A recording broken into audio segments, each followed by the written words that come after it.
Hi everybody, Oisin here from the Troubles podcast. I'm currently in the planning stages for season 3 and have already started writing some episodes. But as a mid-season bonus, I wanted to release the full interview with Richard Moore.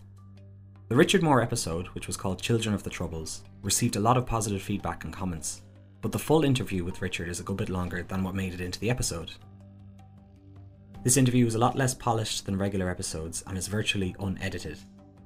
I released this to my Patreons 2 months ago and would now like to release it here. Before we get into it, if you've been enjoying this podcast and want to support it, you can do so over at patreon.com/The Troubles Podcast. There you can have access to a number of different features, including a private RSS feed, meaning you can enjoy the entire podcast ad-free in your own podcast app. There are also companion videos and a lot of media from the Troubles as well. All the money made from the Patreon will go back into the podcast and will also allow me more time to research and write episodes, so your support is greatly appreciated. Thanks again, now let's get into the interview. Let's keep it very simple, Richard. Do you want to tell me a little bit about yourself and maybe a bit about your early life? I'm a man of 59 years of age now. I was born in 1961 and I'm from Derry. And I grew up in a place called the Craigan Estate in Derry. And back in the 60s, the Craigan was a very nice and pleasant place to live for a young boy. My parents were basically unemployed. My father was an unemployed shoemaker. My mother was what you would describe nowadays as a homemaker. And there was 12 children in the house, 9 boys and 3 girls. So, she was kept busy making a home and that. And but had a very warm, loving, friendly home and really never wanted for anything. But Craigan around 68, 69 was at the epicenter of the Northern Ireland conflict, really. And, anybody that's not from Derry or maybe isn't familiar with Derry, Derry is separated by the River Foyle. And the River Foyle goes through the centre of the city. So you have what they call the East Bank and the West Bank. And the West Bank was the side of the river that I lived on. And, that part of Derry is surrounded by the border to the Irish Republic. So it starts at one side of the river, surrounds the town, and then goes around to the other side of the river. And, the Craigan is up on a hill, sloping down towards the river. So you could come down from the Craigan, you reach the bog side. And then when you pass the bog side, you basically go into the city centre. And then you have the river there and all that. So Craigan on the bog side, really around 1968, 69, became like a war zone. What I felt like it was an overnight change. One day you're out playing football with your friends and, and doing all the normal things that children do. And the next thing, you're seeing the men of the neighbourhood driving hijacked vehicles, ripping up the pavements, setting vehicles on fire, and then riots and bombings become a daily occurrence. Now, I'm sure it didn't happen overnight, but looking back on it, to me, it feels like it happened overnight. Oh, absolutely. Like I'd imagine and then it became such an integral part of your childhood, I guess, in a way, because it's literally right at your door. Sorry, you cut out there. Oh, sorry. If you would mind no, but that. I'd imagine it became an integral part of your childhood because it's literally right outside your door. Like, do you remember the arrival of the British soldiers then? Oh, aye. And, the Craigan was a big estate. It was a typical inner city sort of estate. 15,000 people lived up there. The bog side, I'm sure, was something similar. I don't know what number of people lived down there. And then you had the Brandywell as well. And, so it was a very built up area, a lot of people, high unemployment and that type of thing. But, to me as a boy, it didn't feel depressed or anything. Yeah. But every street had a barricade, I put across it. And the barricade was made out of rubble taken from the broken pavements. And to prevent the army getting in then? Is that free Derry? Well, that was initially to prevent the army or the police from infiltrating the area easily. You had a vigilante hut, which was like your standard workman, a hut that you would see a workman in on a building site. And there was a vigilante hut at the end of our street where the men in the street went into that hut at night to keep watch over the area at night in case the army try to sort of infiltrate the area. And those barricades were our playground. Yeah. And then, I remember the odd occasion you would see like an army foot patrol coming walking down through the Craigan, and you would think, this is unbelievable, an actual live army. And the guys maybe would be sitting in the grass or kneeling down beside a house, or taking up positions of being protective or whatever, and you'd see them in their helmets and their flak jackets and their rifles and all that. And to a young boy, it was completely and utterly awesome, like looking at this military figure, Well, how many children in the world play army men or play this sort of stuff, whereas you're actually living it, you're in the middle of it, Exactly, and so I do remember that. Then I remember it gradually escalating and seeing the riots and stuff. At the time, like I'd imagine, how would you have viewed the IRA at that time? As protectors, or as just local lads who get involved in a certain thing? Like how did you see them? Oh, we certainly would have saw them as one of us. Yeah. And we would have saw them as protectors and people who were part of our community. And I remember seeing IRA foot patrols, which is another incredible thing. When you think of, say, looking at Palestine or whatever, and you would have seen sort of guys in civilian clothes carrying weapons. And here we were in Derry and the Craigan in Northern Ireland, and you would have seen guys from the estate carrying rifles and stepping out and stopping vehicles and wearing masks. And, I remember even seeing guys, I remember watching a guy one time open fire on an army lookout post. I was a safe distance away, and I was able to look, and I seen this guy with an automatic rifle just shooting, like it's just unreal. Yeah. And again, at the age you're at, you can look back on it now in a certain way, but at the age you're at, I'd imagine it's just both terrifying and very exciting at the same time. Aye, and I have to say it's probably more exciting than it was terrifying. And I'm being honest, at that time, I never felt in any danger. I never felt that I was at risk. I just felt that, wow, look at this, there's a guy down there with a gun. And if somebody come up and says there's an IRA checkpoint down there, everybody would have ran down towards it. It's not like you ran away from it. You ran down towards it. Well, the documentary that I watched in anticipation of this episode was, Children in Crossfire that you feature in, actually. But what it did say was that a lot of the times the children were kind of sometimes pulled in as to add distraction, to allow the free movement of the IRA. I'm just wondering, do you ever remember anything like that happening, or do you think that was just exaggeration on the part of the documentary? I think it's a complete fabrication, to be honest. Never was I asked or my friends asked to be a decoy or anything. Yeah. And that's the truth. In fact, I can remember, being told to get off the streets. Yeah, it's not safe. Because there was an incident about to happen. I can remember that all right, but I genuinely, now I'm not saying it didn't happen in Northern Ireland, but I'm not aware if it did, but certainly it never happened in my experience. Yeah, we should say, and I will definitely say it in the episode, the documentary itself is fascinating, but it's also a very, very biased documentary. So though it's a great account of events, it's also told from a very, very particular perspective. So you're right. And that documentary in particular, it's Children in Crossfire, believe it or not. And that was recorded back in 1974. And it did come under a lot of criticism from the local community. I know afterwards people weren't pleased by the way it, by the slant that it took, by the way in which the children were kind of set up to look, and it kind of portrayed us all as young terrorists in training, and the making and all of that. And it was anything but.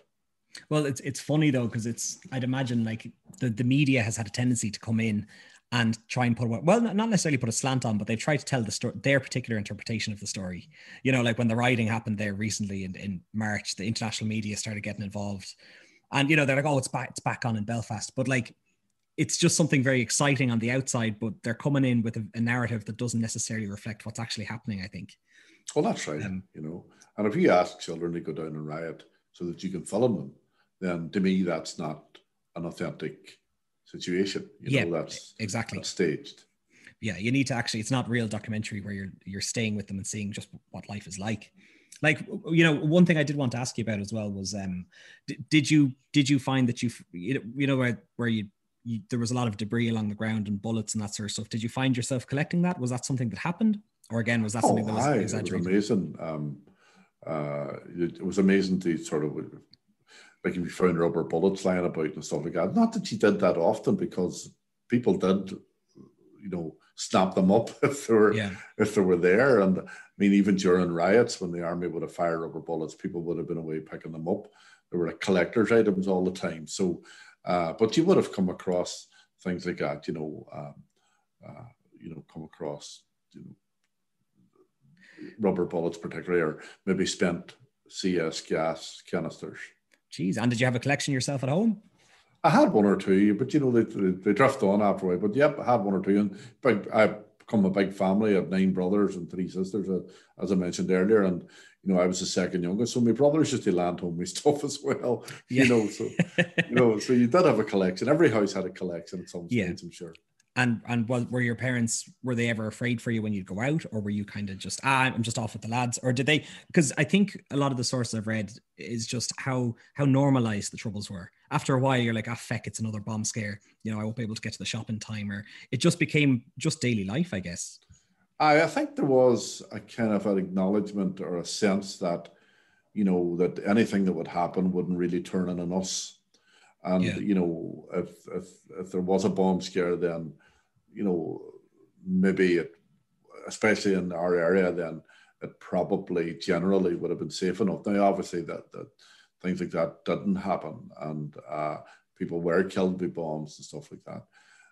But generally, there was, if you're aware of a bomb scare, then you would have been, had to vacate the area, and and the only thing that I think would have worried your parents is when you had the impromptu, say, gun battles and stuff like that, where maybe the IRA would open fire on the military, and there were, sometimes you knew when that was going to happen because of maybe a build-up of something or other. Like, for example, polling day.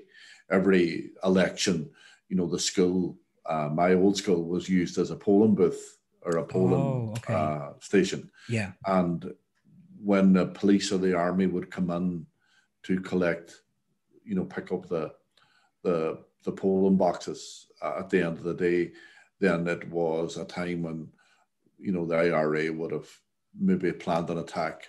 So in situations like that, your parents would have been aware that, look, yes, they knew there were certain days. Tonight. Again, as a child, like, was there ever a fear or a draw of being into paramilitaries on the side of your brothers or sisters or anything? I mean, I think, there was always a potential that people were attracted to paramilitaries, and because there was a bit of a kind of a romance around it in a way. Yeah, there was a macho-ness around it, and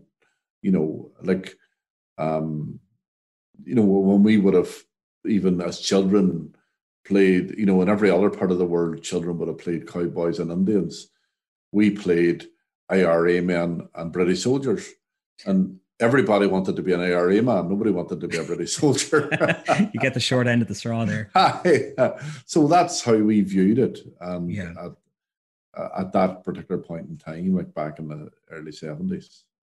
And do you have any recollections of Bloody Sunday? I know you were quite young. You would have been around 9 at the time, but I guess it was quite a very significant event that happened right around the corner from you, Yeah, I do remember Bloody Sunday. It's probably one of those days that it was a normal day, and you probably wouldn't remember anything about Bloody Sunday, only as a result of what happened. Then every detail almost stays with you. And like, I can remember it was a Sunday, sort of midday-ish, lunchtime-ish, and out playing football in the street and watching all the men and women make their way to Bishop's Field in the Craigan, where the march was kicking off from. I can remember the conversations in our house about who's going to march today, and you going to march today, and all that. And and then I can recall being down at the end of our street, on a street called Broadway, believe it or not. And we were down there, we just moved about at different times. And I can remember watching the people returning home from the march. And I can remember all the serious faces in that. And then I saw one man with tears in his eyes. And I remember thinking that it was probably the CS gas that caused the tears. But subsequently I discovered it was because of what he witnessed. And I heard him saying to somebody, there's murder down there. And so that was my first knowledge that something had gone south really with that. And then later on that evening, I was on the street with my friends and I saw my Uncle Wooly leaving our house. Arriving at our house. My Uncle Wooly arriving at the house. And my Uncle Wooly lived in Donegal. And it was very unusual for him to come in at that time of the night. Normally, they would come in sort of like a set visit to our house from Donegal. It was a bit of a journey in those days. And, it would have been like, your Uncle Wally's arriving today, and, we would all be up to see him and all that sort of stuff. Whereas this was a visit that, he was arriving late at night. And then I saw one of I saw my brother Liam leaving our house. And again, Liam was married and living out of the house at that stage. But, he drove a car. We didn't have a car in the family, and my brother Liam had a car. So it was always like he would have been waving at you or waiting down the window to talk to you or being sociable. Whereas this particular day, I saw him literally run out of our house and run into the car, and he looked very serious. So those things I remember clearly. And then I eventually went home, went into the house. Obviously, it was coming close to bedtime, maybe 7 o'clock or 7:30 at night or whatever, as a young boy. And I went into the house, and my mammy was sitting in our living room, and she was crying. And the TV was on, the room was silent. And my mammy said, your Uncle Jared was killed today. And at that stage, you were sitting on the sofa, you saw the news bulletins coming on, telling you that there were 5 people killed, there was 8 people killed at the Merchant Dairy, and our house was completely silent. And I know that some of the boys hadn't returned home, my older brothers, and my mammy and them were watching the door constantly. Just terrified until everybody come in. So, and then of course, my Uncle Jared was shot dead on Bloody Sunday. So I can remember going to the wake and seeing my Aunt Ida, and she was completely distraught. The poor thing. Yeah, and like she was a young mother in her, mid-30s. She had 8 children and was expecting her 9th. And the 9th child was born 3 weeks after Bloody Sunday. And then I remember one of the starkest memories. Well, God, there's so many, Oisín, like my brother took me for a run in the car down around the Bogside the day after Bloody Sunday. And I can remember seeing all the places where people had been shot, because there was all these pools of congealed blood. I remember seeing the civil rights banner lying on a pool of blood. Jeez. I can remember going into the Craigan Chapel. And again, it was shocking to see it. Anybody gets into a chapel, you would saw maybe one coffin of somebody who passed away. There was 13 coffins in the chapel lined across the altar. And it was just an unbelievable thing to see 13 coffins all at once in a chapel. I can't imagine, Richard, like at the age you were as a 9-year-old boy, like that. It's such a sobering event, like I just find it so as it'd be very difficult to deal with as a grown adult. As a child, I just can't imagine how that would affect you. Sometimes I think, Oisín, what happens? Part of you remains a child, but part of you grows up. Yeah. And like I went to my Uncle Jared's funeral, and I saw my Aunt Ida being carried shoulder high away from the cemetery, being distraught. And like, the thoughts that you have then are not the thoughts of a child. Yeah. What you've seen there is not something a child should see. And I think, though, there is a part of you that suddenly grows up.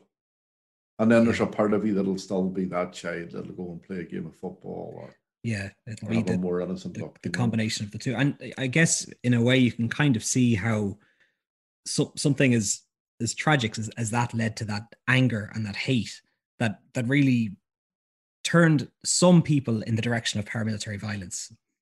And quite a significant. Bloody Sunday proved to be quite significant, I think, at that when it came to recruiting. If I were, exactly right. And I mean, it did. Of course, it did. I mean, I would say the IRA probably couldn't cope with the amount of people who wanted to join at that stage. And and sometimes I think that that's probably something that's missed in the sort of when we talk about the conflict here, that there are many people who probably joined up in paramilitaries who, in a normal society, would never have joined up in something like that. Who are not naturally violent people, and who probably ended up committing atrocities themselves and hurting other people. And it's very hard for a victim of, say, IRA violence to see an IRA man, let's say, in the light I've just described. And I totally get that completely. Yeah. But there is a reality, and the reality is people responded in different ways to situations. And some people decided to respond in a way that meant taking the military campaign, to the British. Yeah, absolutely. Oof. Sorry, I can. It's understandable, but it's just so incredibly tragic because it would end up leading to so much. Little did anyone know there was 30 more years of this coming, and each explosion would cause another shockwave and cause another kind of almost another recruitment. But that's a tragedy. That's a tragedy of war and violence, and because as much as you can try to understand and rationalize somebody getting caught up in violence and becoming involved, at the end of the day, it's still terrible for the people then who end up at the wrong end of a gun or a bomb. I've heard you describe this before, Richard, that there are two types of victims, and one victim is, there's one direct victim of an attack who's injured or who's killed, but then there's also the victim is the person who engages in becomes a paramilitary, because it's a very difficult life to get out of, I think, in some ways, once you get in at a young age. Yeah, well, I was actually, and when we talked about that, I was quoting another guy that I know in Derry, whose father was killed by a loyalist paramilitary group. And, as you know, I have my own podcast, which I know you're going to talk about later. But I mean, I interviewed this guy for the podcast, and, he is very forgiving and very understanding about what happened to his daddy, But one of the comments that he said to me that is just what you've said there, that there are two types of victims. There's the direct victims like me, who was blinded by the British Army. There are people like my Uncle Gerard, who was murdered by the British Army. And then there are people who react to that and get involved in violence. And, it's a hard pill to swallow. It's a hard concept to take on board if you have been so terribly hurt by someone who's planted a bomb or, deliberately went out to kill your loved one. But it is a reasonable thing, I think, to see perpetrators as victims as well. Yeah, I completely understand.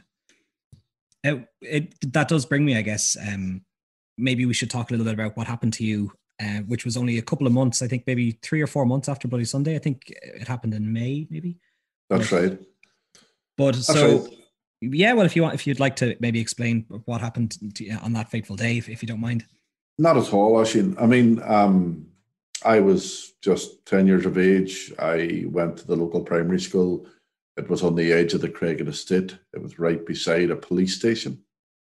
And Craigan, as we already talked about, was, a no-go area or barricades.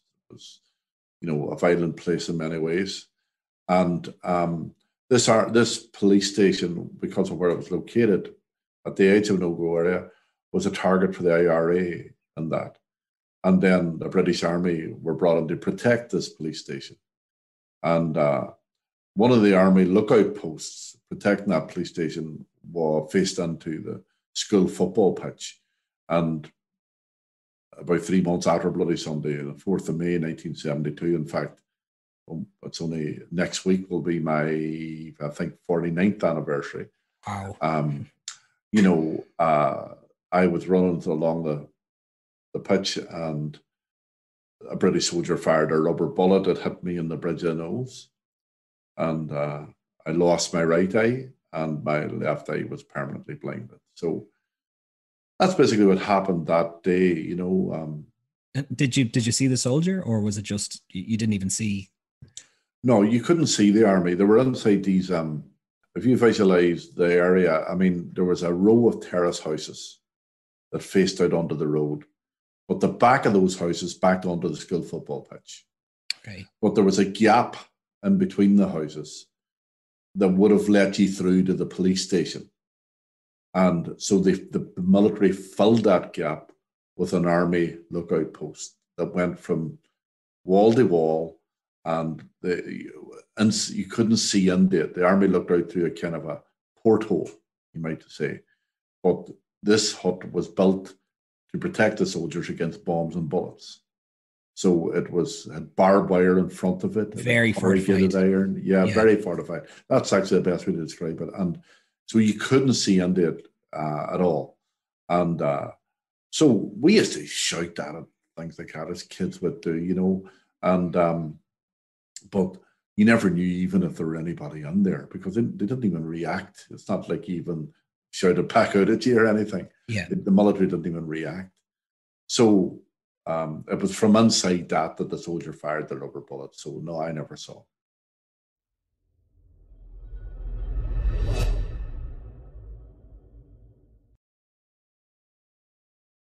And then, I guess, like, I'd imagine it was a very shocking event for you, or you didn't really know. Again, you're so young at the time, but did you know straight away that your sight was just gone, or were you just, did you get home, or? Oh, no, it wasn't even like, I mean, I was seriously injured at the time. So I can remember I woke up and I was lying on the school canteen table where my music teacher, Mr. Giles Doherty, he heard the bang and he ran over and lifted me, found me lying on the ground, and he carried me over and put me on the school canteen table. And I remember him saying to me, "What's your name, son?" And I told him my name was Richard Moore. And he got a bit of a shock because he knew me very well. I was in his music class, but because of the extent of the injuries, my nose was completely flattened. My eyeballs were down at my cheekbones. Jesus. And my face was just a bloody mess. So when I went to hospital, initially they thought I was going to die from the injuries. Then they thought I was going to have brain damage. And then finally, they told my parents that I would be blind for the rest of my life. So it was a pretty serious injury. Like, it was touch and go for about a week, whether I would live or not, Yeah, absolutely. And did the Army make any response? I know later on, kind of there was the courts or litigation or whatever, but at the time, did they respond in any way, or was? Well, the Army basically, took the stance that I was a young hoodlum. Okay. They described me as, I think, they said I was a rioter, and more or less said that what happened I brought on to myself. Now, the reality is, I wasn't a rioter. I was on a school playground. There was no pedestrian pass through there. It was a playground that was surrounded by the school, and these houses backed onto it. There was no pedestrians walk through there. There was no public access other than children and the teachers. So, like, they suggest that there was a riot. It's just bizarre because, you know, the teachers knew there was an army lookout post facing on the school playground. So Yeah. they knew they keep, you know, a vigilance around that area when the children were going home. Yeah, To absolutely. make sure that nothing silly happened. So we would have been shooed along in that. And it didn't mean we didn't shout at the army or whatever. You know, of course we did. Hopefully get away with it before the teacher would catch you shouting or Yeah, draining. it's not kind of the thuggery sort of rioter that they were trying to convey. And I was probably the oldest there. I was 10 years of age. Now, there was an older school there that got out after ours, but I was probably oldest there. So, but listen, that's what the military did in those days. You know, get first strike. You know, blame the victim and take it from there. And you know, and that position never really changed right down through the years. You know, that's the stance they had. Well, it was kind of, I guess it was kind of interesting that you mentioned earlier that the IRA would do foot patrols, because in a way it was guerrilla warfare. So the British Army didn't know what was coming at them and what direction it was coming. So as a result, they just took a very aggressive stance and that's what I guess led to a lot of the injuries and the killings that happened, because it was when they kind of were indiscriminate. Am I making sense there? Does that sound a bit mad? Well, I mean, I think there's a lot of questions need to be asked. I believe the rubber bullet was fired that day carelessly. I think it was unlawful. I think it was irresponsible. And, you know, I think it was, you know, something that just shouldn't have happened. Now, you know, what leads somebody to think that it's all right to do that? I think the British soldier is responsible for firing the rubber bullet. Yeah. But I also think that there's a wider responsibility. And, you know, when you have a society and a culture behind those soldiers, telling them that whatever you do is fine.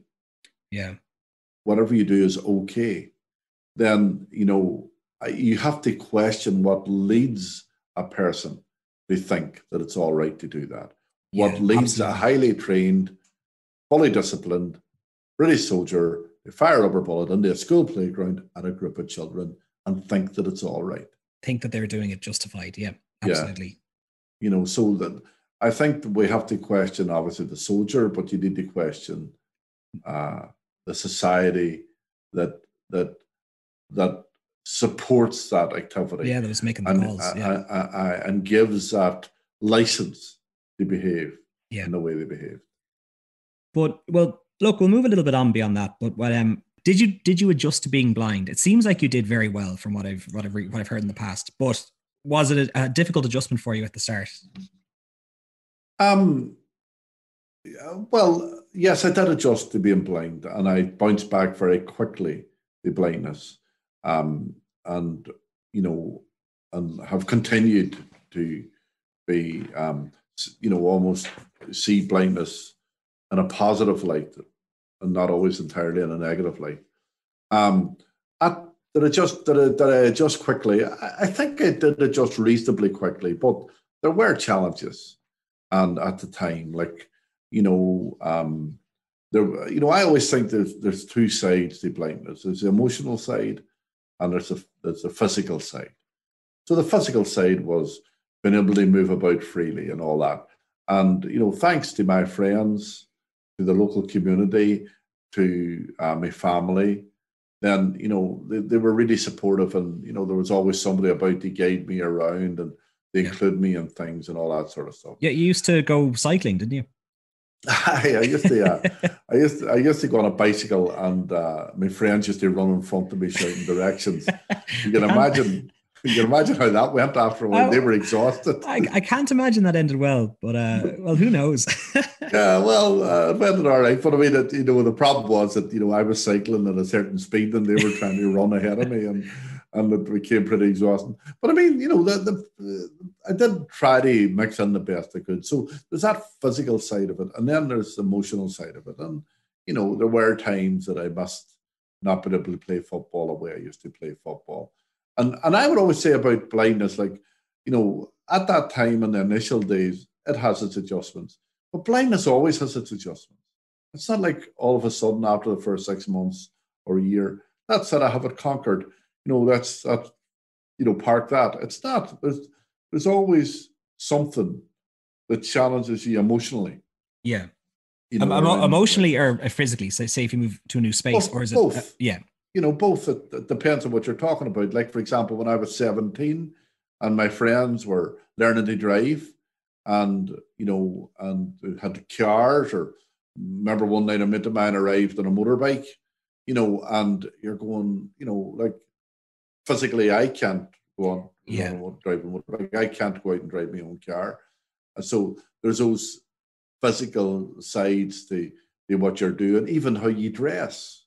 Like as you're growing up as a 14 or 15-year-old, and you want to make sure that you fit in, you want to make sure you're wearing the right clothes, and all that sort of stuff.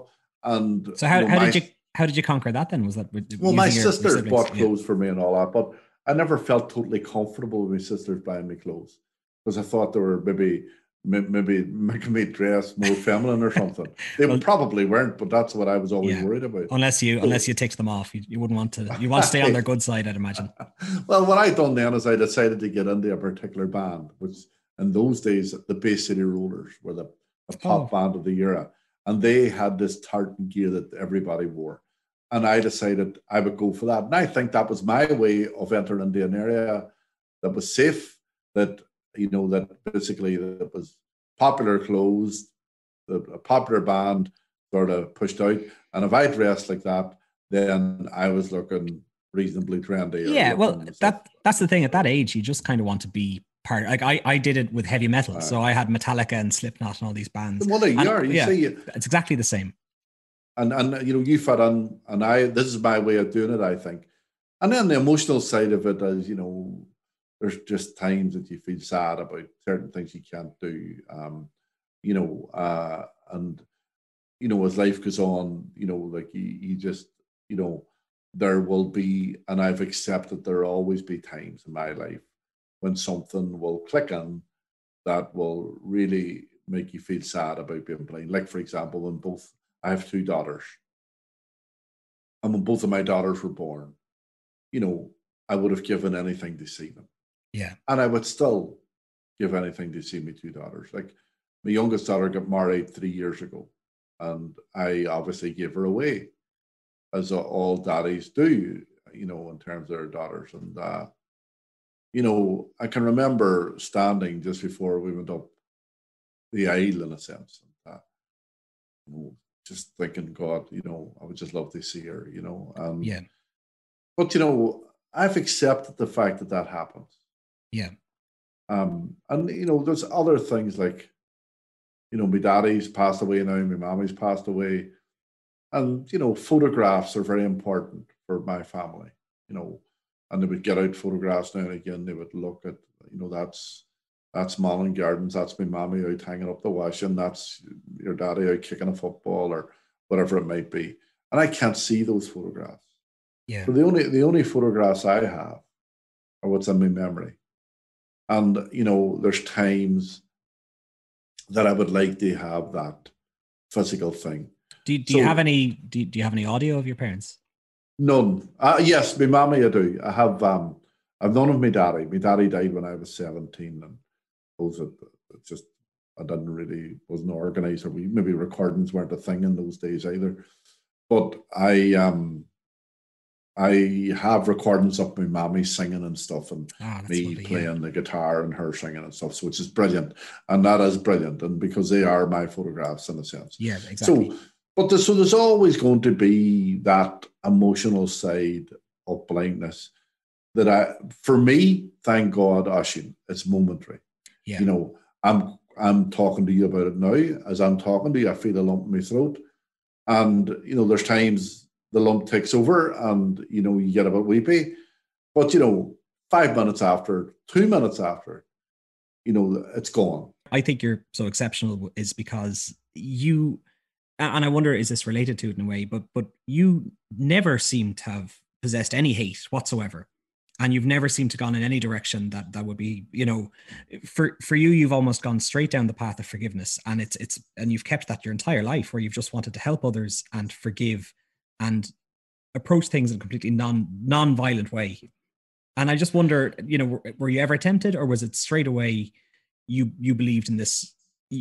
I'm making a mess of phrasing this, I think, but how did you turn away from hate, I guess? Yeah.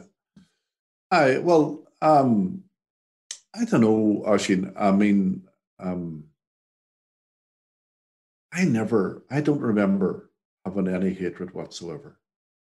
And, if I had met a British soldier in the street, I would have been friendly with him. And I think that it had to do with my parents, because I know that they never spoke in an angry way about what happened. And in fact, they would have said the opposite. My parents were two very devout Catholics, Oisin. They went to Mass every day of their lives. They were just so loving and caring, and they had an enormous faith. And, my mommy prayed all the time. My daddy prayed all the time. And, but they didn't bid it into you, or they weren't Bible punchers in the house or not. But they used to sort of say, look, it's important that you say your prayers. It's important that you go to Mass. It's important that that you keep God in your life, type of thing. And that was that, really. Their witness was just how they lived their lives. Yeah. So, no, they were brokenhearted with what happened to me.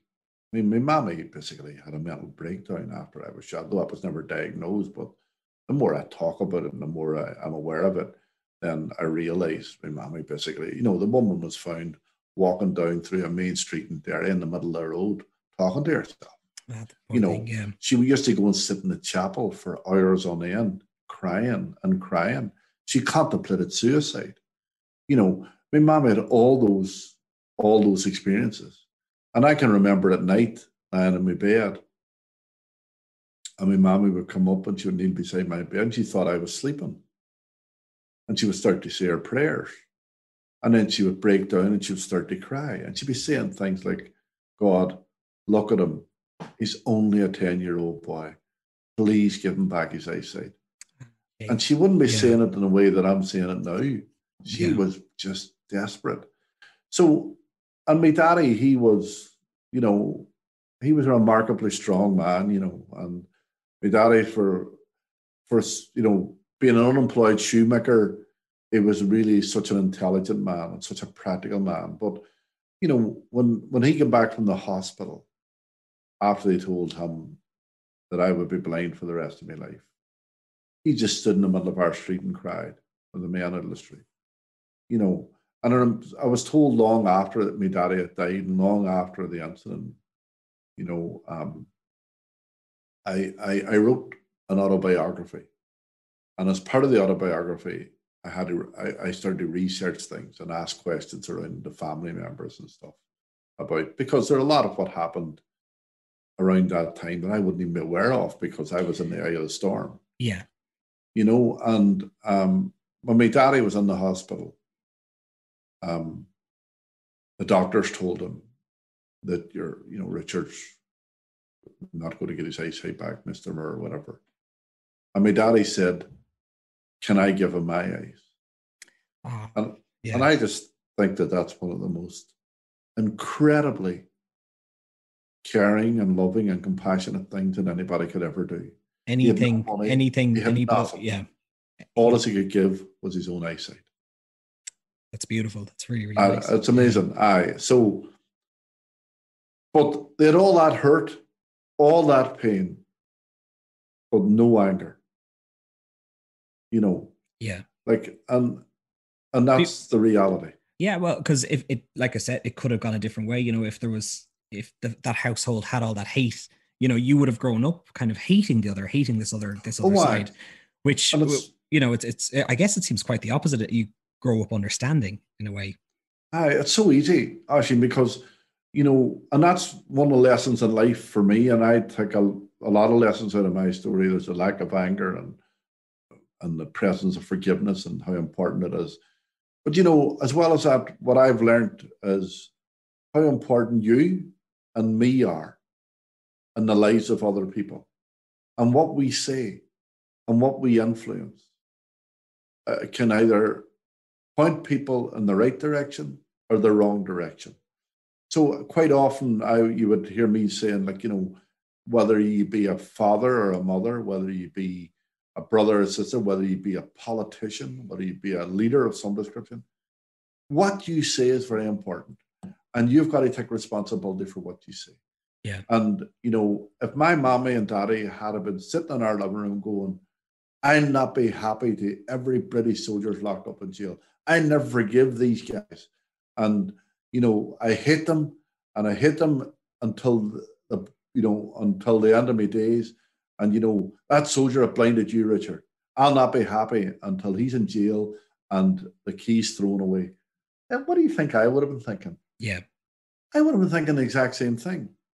Yeah. Whereas my mom, I remember one of my brothers in the kitchen. Now, our house was a small house in the Craigan, Oisin.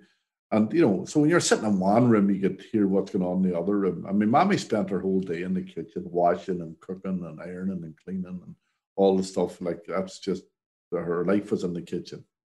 And I remember my brother and it wasn't very long after I was shot, but I was out at home. And my brother was out with my mommy in the kitchen. And he was shouting at her. And he was angry. And he kept saying, or he was saying things like, they murdered my Uncle Jared. They blinded Richard. It's time to get our own back. And I remember my mommy saying, if you want to help Richard, go on there and help Richard.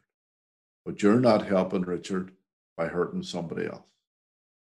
So that was the message.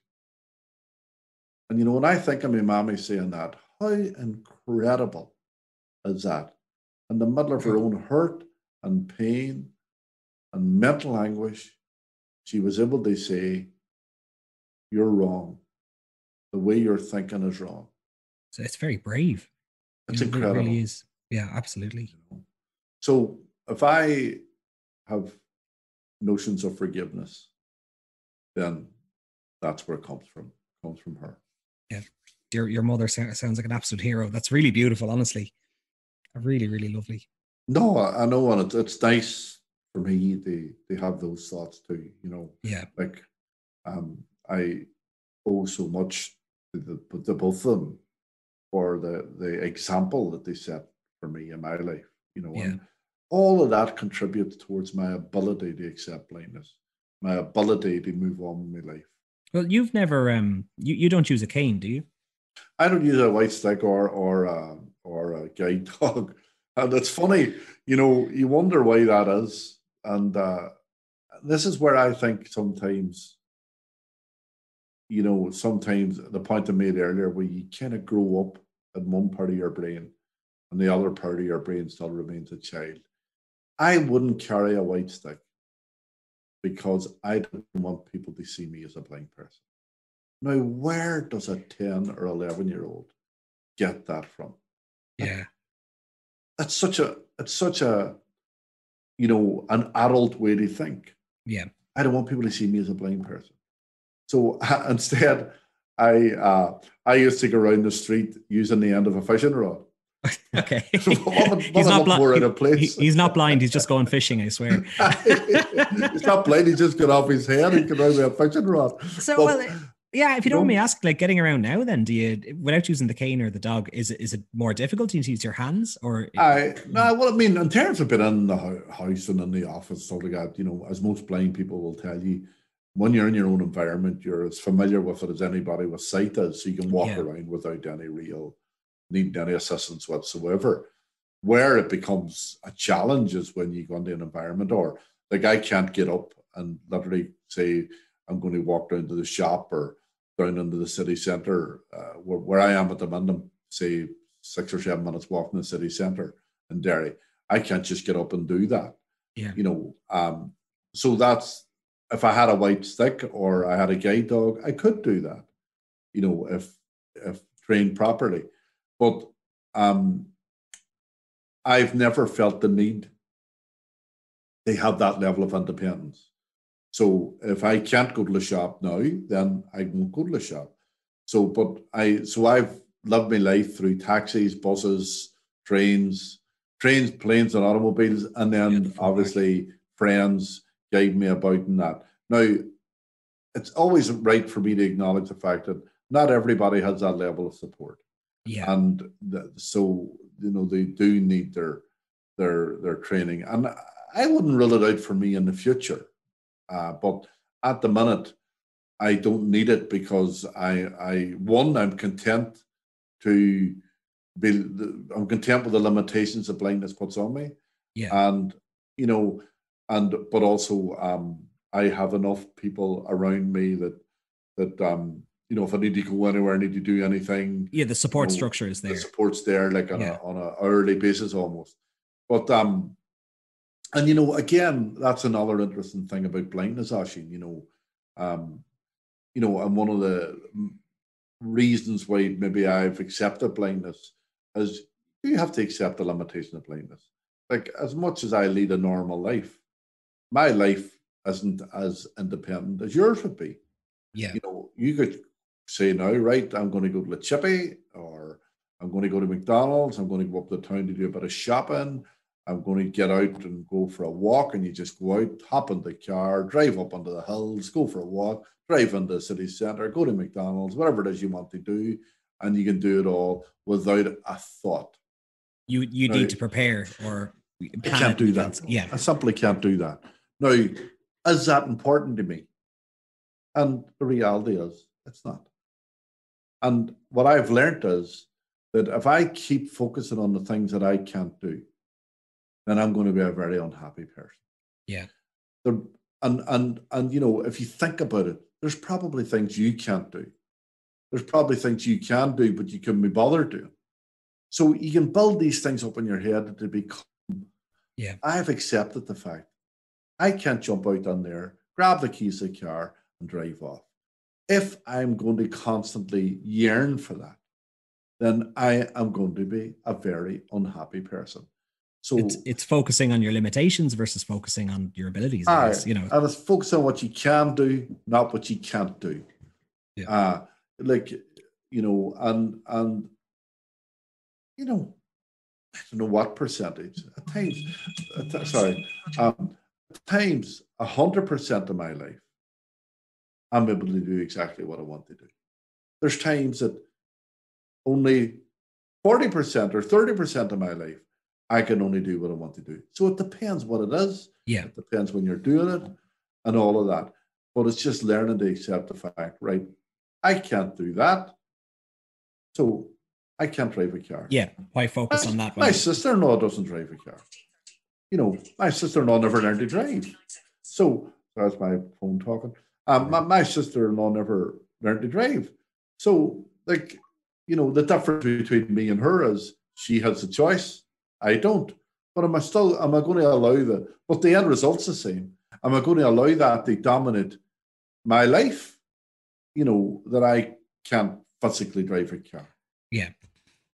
As an example. But, it makes perfect sense. You focus on that which is within your means. And exactly. Again, for you, there's been a lot. Like, as in, just to kind of move on a little bit. So as you grew up, you bought 2 pubs, was it? Yeah. I bought 2 pubs in the centre of Derry. So you were able to kind of run a successful business, and that kind of would have been a perfectly adequate livelihood for you, but you kind of wanted to take your life in a different way with the starting up of a charity. That's right. I was compensated for being shot, and part of some of the money I went into business. And when I came out of university, I went straight into running my own business. But all during that time, one, I didn't feel totally satisfied. It wasn't really a job that I felt this is really what I want to do. And the second thing was that I spent most of my self-employed life trying to fundraise for charities and stuff like that. So, and I felt myself being motivated. I felt myself being motivated to um, help children who suffered from poverty. I used to take part in the Great Famine Walks in Dublin, or in Mayo, down in Lewisburg. There was a charity in Dublin called AFRI, and that was a dairy guy, Don Mullen, was involved with AFRI in those days. And there was another guy called Joe Murray, and they used to sort of run these Great Famine Walks in the south of Ireland. They raise awareness. Obviously, they in some way remember the victims of the famine, but also they use it as a way to lobby for young people affected by, or not young people affected by poverty in other parts of the world. And I used to go to these things, and I used to be totally enthralled by it and inspired by it. So I decided to sell out the business and set up Children in Crossfire. Why did I do that? I did it because I realized that I could be a voice for children that can't speak for themselves. I realized that despite what happened to me, I still was able to go back to school and get an education for myself. I had loads of support from family and community. And I was on the receiving end of so much kindness and generosity. And I just thought, if I could give some of that back, then, and I was able to help one child, then my blindness was worthwhile. And, so I set up Children in Crossfire in '96, and Children in Crossfire is now going 25 years. I'm talking to you from the Children in Crossfire office here. And we're going 25 years now. And over those 25 years, we've impacted on the lives of millions of children throughout the world. And is it specifically, Richard, can I ask, is it for children in war situations, or is it not at all? No. I suppose I picked the term Children in Crossfire because of my own story. Yeah. But also because children throughout the world are caught in the crossfire of poverty. They're caught in the crossfire of global decisions that they can do nothing about, they can't change, they didn't create, but they are suffering the consequences. So sometimes children don't have bombs or bullets flying over their heads, but they are suffering all the same. But starvation or malaria or something, Yeah. So children caught in the crossfire of poverty. And, and they are victims of today's world as much as a child as a victim of war. And, and I just think, like, every child deserves a chance to grow and blossom. Every child deserves a chance to be happy, to have a home life, to be healthy. And, do you not think it's a dreadful affront of modern society that children are actually dying as we speak from not having a drink of clean water, from not having access to food? How can that be allowed to happen in a world that's so well developed? And that we call a modern society. It's unbelievable. And I always say this, Oisín. Children are dying not because there isn't enough food or resources in the world. It's because there isn't enough will in the world. That's a good point. Yeah. People need to prioritize. We have no difficulty investing money in developing bombs, buying weapons, building weapons. The military machine in the world, to keep it going, costs, hundreds of billions of pounds to keep going. And we can't seem to find the money to once and for all improve the lives of children that suffer from poverty. And the sad thing about it, I've been out there, I've been in the villages, I've held the hands of children, young children, I've met their parents who are looking at you the way my mommy and daddy looked at the doctor in Anthony Galvin Hospital. And we're just pleading with a result, just pleading for a result, pleading that somebody somewhere can help their child. And, it's just sad to think that not every child is reached. And, Children Crossfire, we work in Tanzania and Ethiopia now. I'm delighted to say that we're supported by the Irish government significantly. And I just be delighted by Irish Aid in terms of their genuine desire to continue supporting people even during difficult times. Yeah. The Irish government has managed to continue to send resources out. Oh, that's great. I didn't know the Irish government were helping out. That's absolutely brilliant. And we have the British government as well. And but at the end of the day, if there's a child alive in Tanzania or Ethiopia, or getting education in Tanzania and Ethiopia, or receiving some kind of resources, it's not because of me. It's not even because of Children in Crossfire. It's because of those people in my life that showed me what real love and compassion is. Because all I ever wanted to do was give back some of what they taught me. Yeah. Wow. I don't know where to go from that. Jeez. I was about to say you should be a motivational speaker, but I feel like that's one of the monikers you already have. So I think. Well, I'm a speaker. I don't know if I've been motivational. I think so. I hope definitely. So. You'll inspire me to go and do something today anyway, whatever it may be.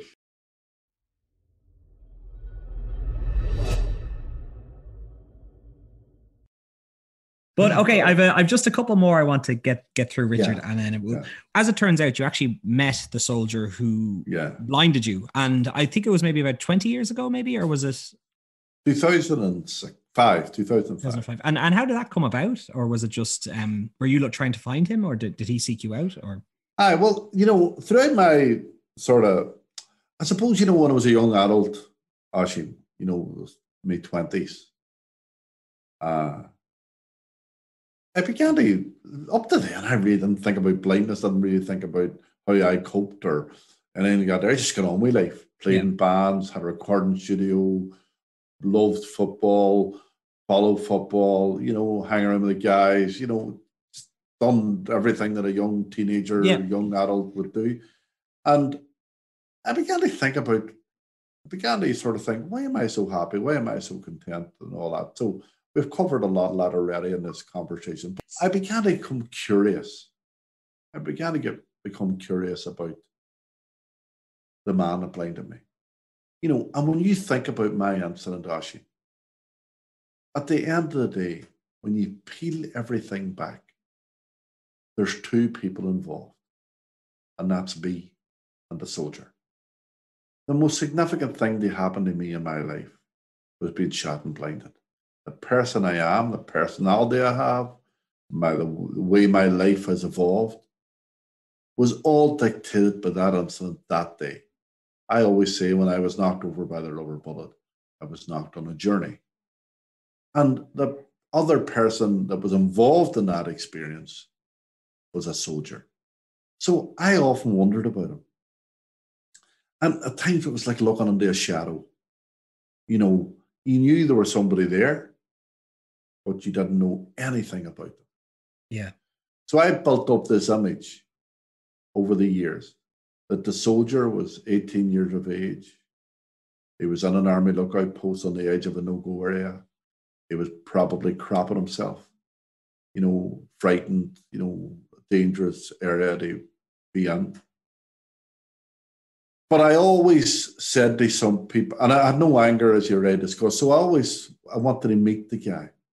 I wanted to meet him. I wanted to meet him out of curiosity, and I also wanted to meet him to let him know that I forgive him.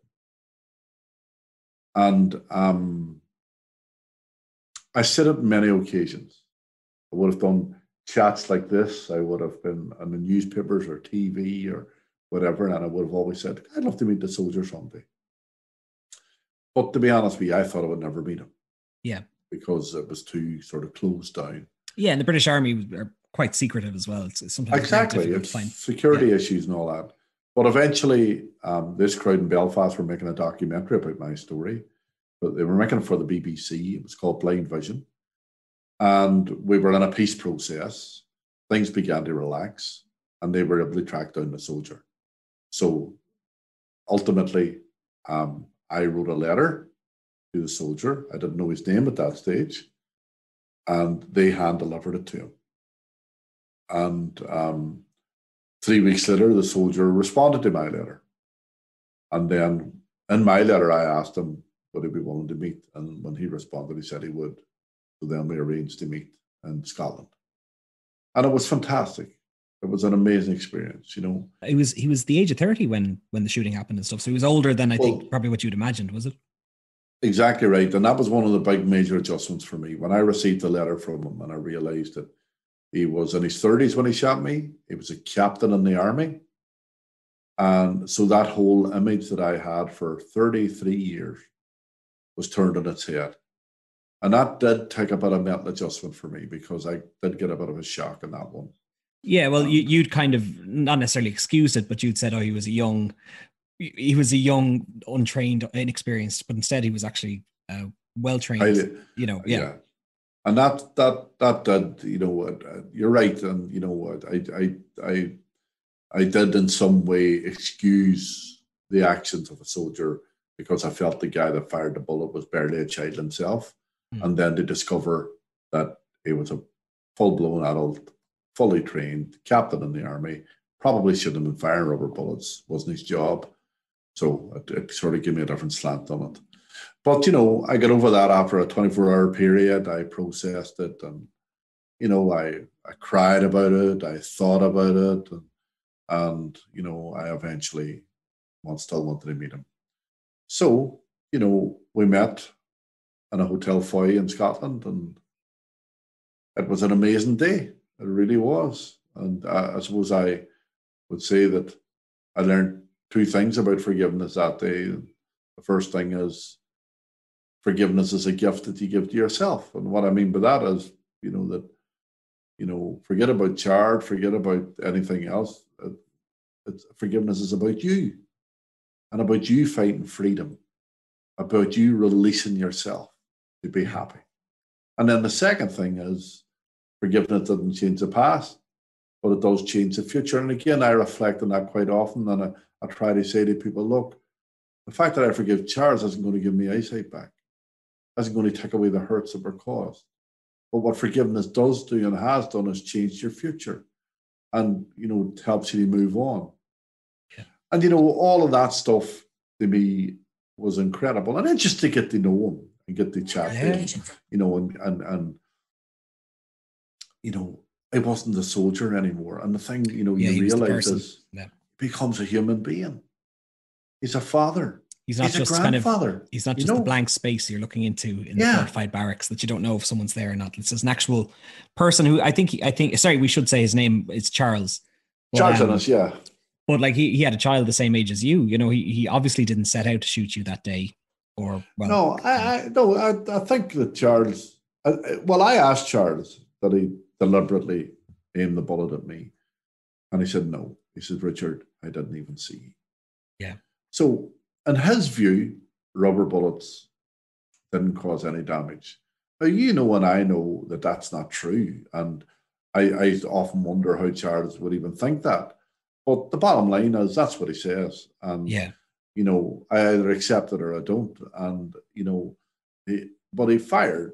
There's nothing in his terms of engagement that permit what Charles did that day. Absolutely. There's nothing that says a 10-year-old child. It's okay to fire rubber bullets randomly. That if you don't even see somebody that just fired anyway. And did he apologize? You know, that's interesting.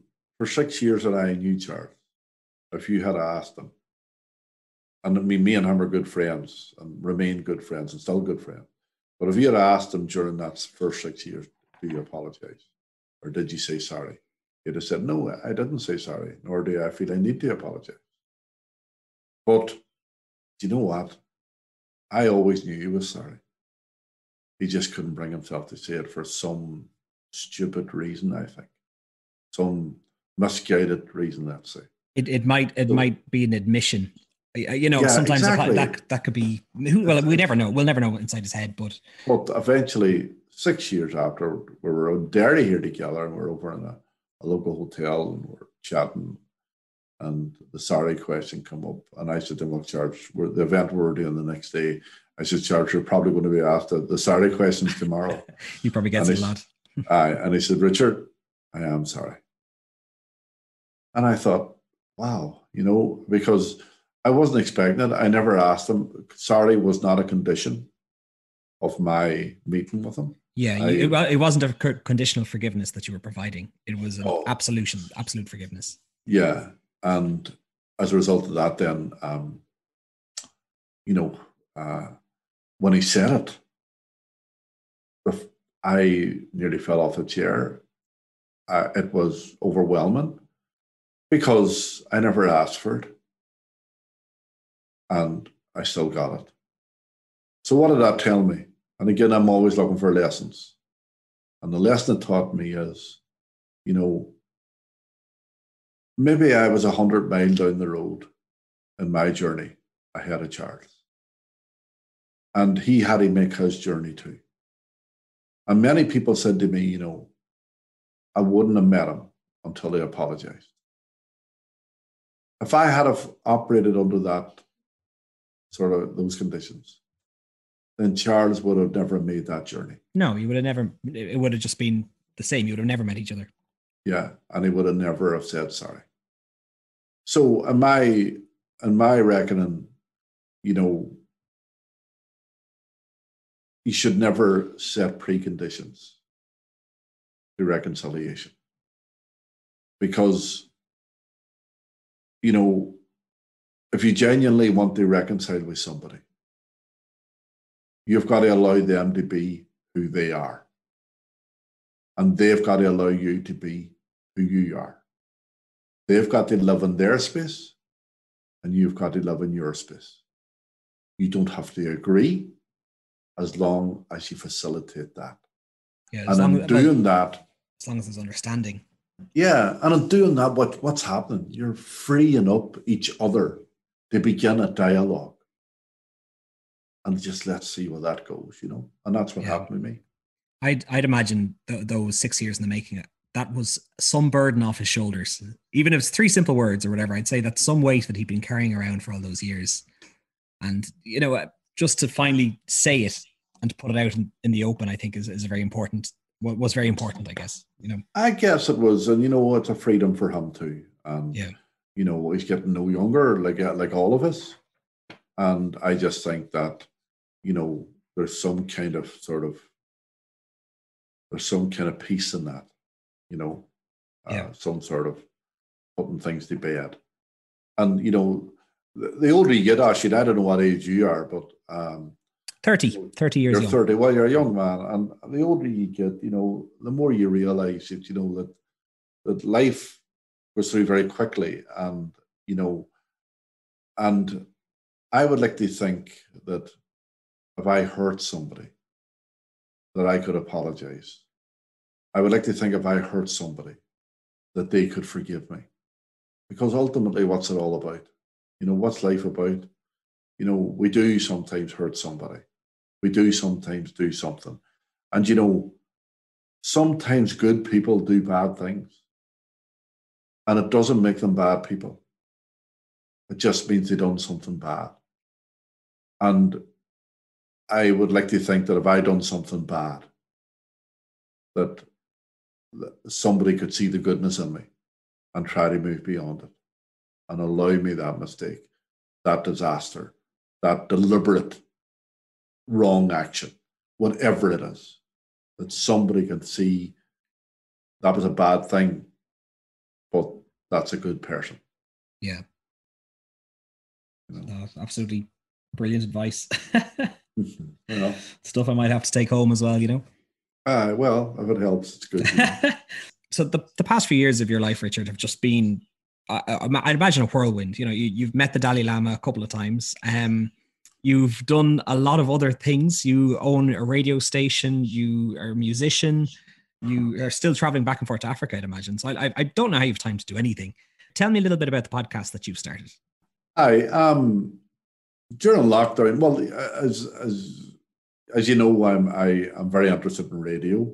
I have a radio station and a not-for-profit radio station here in Derry called Drive 105, and I really enjoy running that and being involved in part of that. I'm a musician, and I had a recording studio, so recording, editing, radio, conversation, all those things are kind of interests of mine. So during the lockdown, when my traveling was significantly hampered and I was at home and all that sort of stuff, I always had this desire to do a podcast. And so I thought, what type of podcast would I like to do? And I thought, you know what?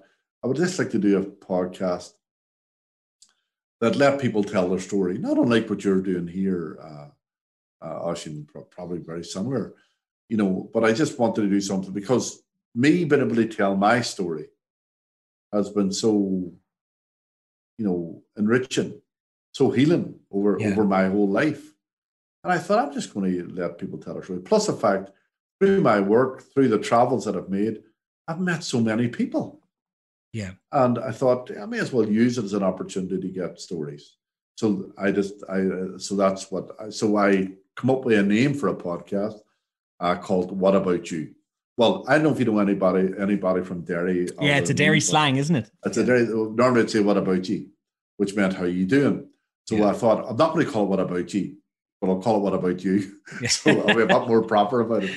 So I call it What About You? And really it's just about people being able to tell and share their story if they're willing to do it.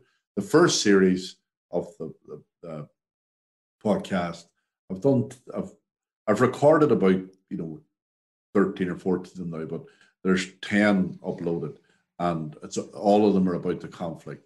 So people affected by the conflict. The next series I'll move to something completely different, probably away from the conflict. But I haven't listened to it yet, but the most recent one released as of recording was with Stephen Travers of the Miami Show Band. So that's an episode we covered back at the very start of the podcast. So did you? Brilliant. Yeah, well, seems absolutely. A great fella.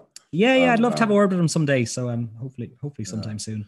Yeah, well, I'm sure he'd be more than willing to chat. He's a very approachable guy. But God,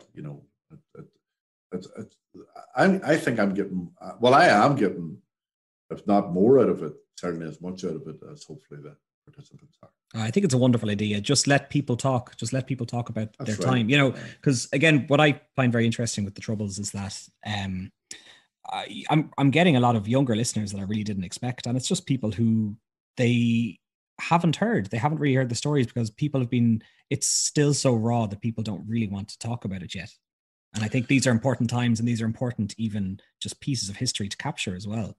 That's amazing. Yeah, and it is true. And people out there are struggling in many ways with different things in their life.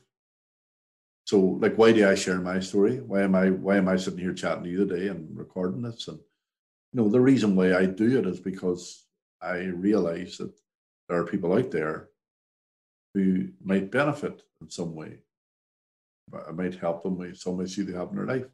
And, so I think storytelling, I think sharing knowledge, information, experiences is just so enriching for the listener. And, I love meeting people. I love chatting to people. So that's where I got the idea from, really. Well, it's been absolutely wonderful hearing your story today, Richard. And just thank you so much for coming on. And I really hope everyone enjoys this conversation as much as I did. Oh, thank you. Well, it's great talking to you, Oisin. It's been really enjoyable. Thank you. Cheers.